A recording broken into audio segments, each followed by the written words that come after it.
But now, because of COVID, people started getting in the habit of ordering some groceries from Hema and being like, I'll just like cook a simple dish at home. And so there's actually been a big shift, and people are actually sort of getting in touch with their roots a little bit more as a consequence of that. And they're showing it off. They're like, I know how to cook now. So like the big thing on TikTok or whatever, Douyin, is showing off, I made this really cool dish and here's how you can do it. So I think you're going to see a lot more of that kind of thinking about like what are the one or two hobbies that are really meaningful to me in my life, and then spending more time and money on that. I think that's the other big change that is coming out of COVID here as well. And I think also because COVID has also coincided with this sort of utter destruction of the relationship between the US and China, is that there is going to be more nationalism and more support for Chinese brands or Chinese services, partially as a result of that. More division. I mean, that's just an unfortunate consequence of this. I think that's global though, right? This whole nationalism. Oh, it's global. It's almost everywhere. I mean, we've been in the unfortunate position of a lot of major nations having very, populist nationalistic leaders in power over the last couple of years. And what COVID has done has just sort of essentially amplified that to a degree, which, makes for very tense situations, and it makes it very hard to kind of come back from. And so it's going to be very interesting to me to see how that plays out over the next couple of years. Well, Ben, no one thought this was going to happen, right? So yeah, exactly. But like going along with that, like you tell me if I'm taking this analogy too far. You're taking it too far. Fuck you, Howie. You let me know. But like historically, if we go back to the kind of economic rise of America, you trace it back to the end of World War II, where Europe was completely devastated, right? Basically the whole world was completely devastated, and America had this window of opportunity to kind of like rise because like they had like really zero competition globally. And that gave kind of like the economic rise to a modern day America. Do you kind of see like parallels to that kind of playing out now with COVID in terms of like a lot of the world economies are really, really suffering, and who knows how long it's going to take for countries like America and other countries to kind of recover from this? Meanwhile, we're here in China and things have pretty much gone back to normal. And what you were alluding to before, you see a lot of people are going to be spending, like you go into malls now and like everyone's out like buying, like the malls are packed now. People are shopping, people are going to be traveling domestically. I can add a note to that. I'm not going to be specific, but I mean, I was recently on a project that is, a platform for shopping and financial services and all that stuff. And originally, we had this plan to do this type of commercial, and then we had to delay the shoot and like the release of it because of COVID, not because of the actual COVID, how it's affecting the people, but because the government was really trying to push the agenda of spend money. And our topic was don't need to spend all this money. Like, you can, be tasteful. It's all about like buying the things that you really want as opposed to, spending. But they're like, no, hold on for a second.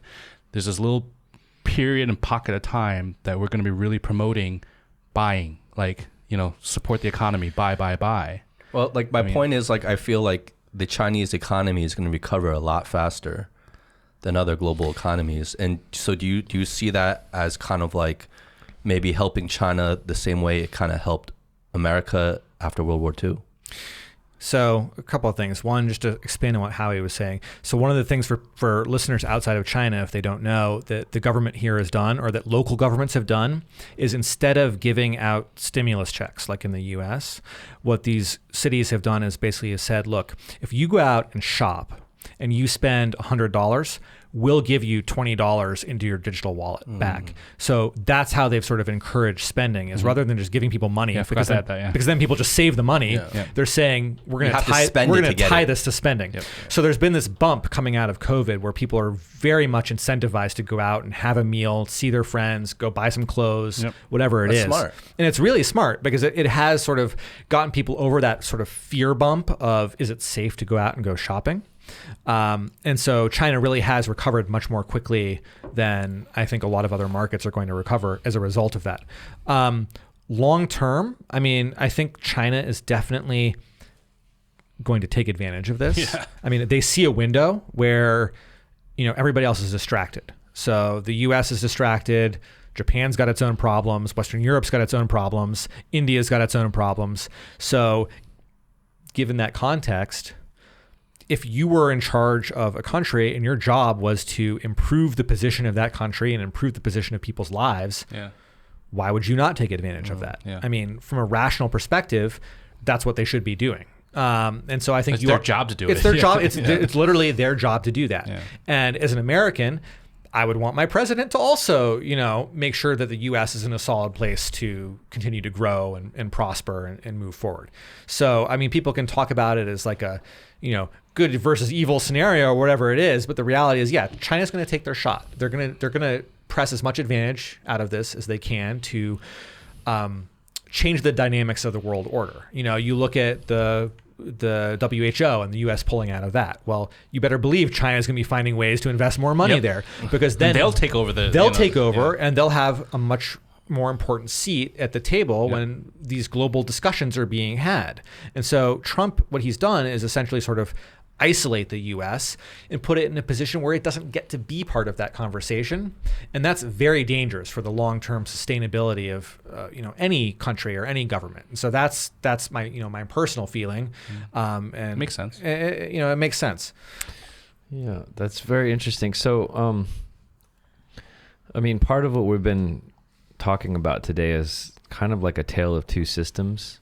Whether it's like how innovation happens or how governments work. And you mentioned, China's going to take its best shot. And I love what you said, Justin, about sort of these moments in history where, it's an inflection point where things kind of change. The competitive landscape, kind of gets reset based on some sort of external event.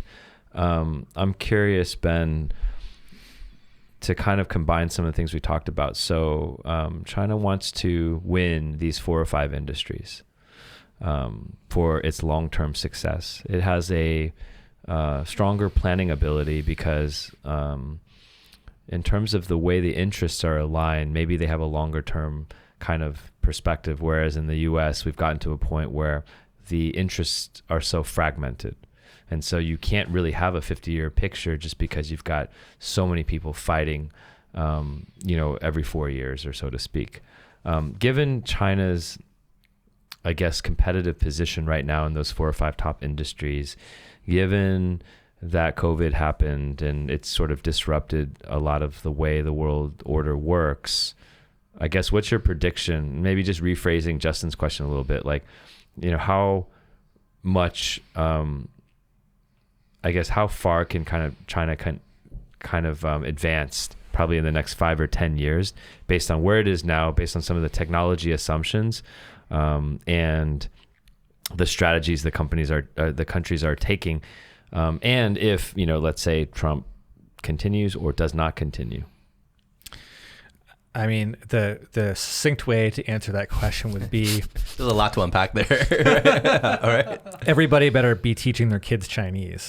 Hell yeah. That's the answer. That's the short answer to the question. I mean, I think they're going to be in a much stronger position. Yeah. Assuming something utterly crazy doesn't happen. Yeah. I could see a coordinated effort by the U.S. and Europe and Japan and India to put economic sanctions in place or do something to try and slow down China's rise. But at that point, it's sort of self-destructive. Like, what's really the point of that? I mean, in the society that we live in today, where everybody is basically a plane flight away, or is instantly on a Zoom call, why would you do that? I mean, we need to be thinking about how to, find cooperative opportunities and sort of build together, because the alternative is very, very messy and is frankly not going to be good for anybody. So I think at the end of the day, if you look at, the U.S.-China relationship, for example, people need to remember that historically the two countries are very friendly towards each other. I mean, if you go back to World War II and, the U.S. military presence, they were allies at one point. They were very, very tight allies. U.S., had a strong military presence here, trying to keep the Japanese out of the country. So historically they've been quite close, and there's no reason that there cannot be two superpowers that exist in this world. They might have different viewpoints. They might have different ways of thinking about things or thinking about what the future should be. But there is room for both, and both have their own strengths. So they should be complementing each other versus trying to rip each other apart. Agreed. I mean, especially with this world getting, you were talking about, I mean, connectivity, right? The way technology is now with Zoom and a flight away, right? I mean, it's only going to get even more. I mean, the way technology is running, right? Yeah. I mean, we're just going to be so close. So how could you not, right? Be friendly with your neighbor. Like, how could you not have a community, right? Because that's the future, right? Like the world, it benefits everybody, right? The global community is literally going to be like neighbors on the street. I mean, but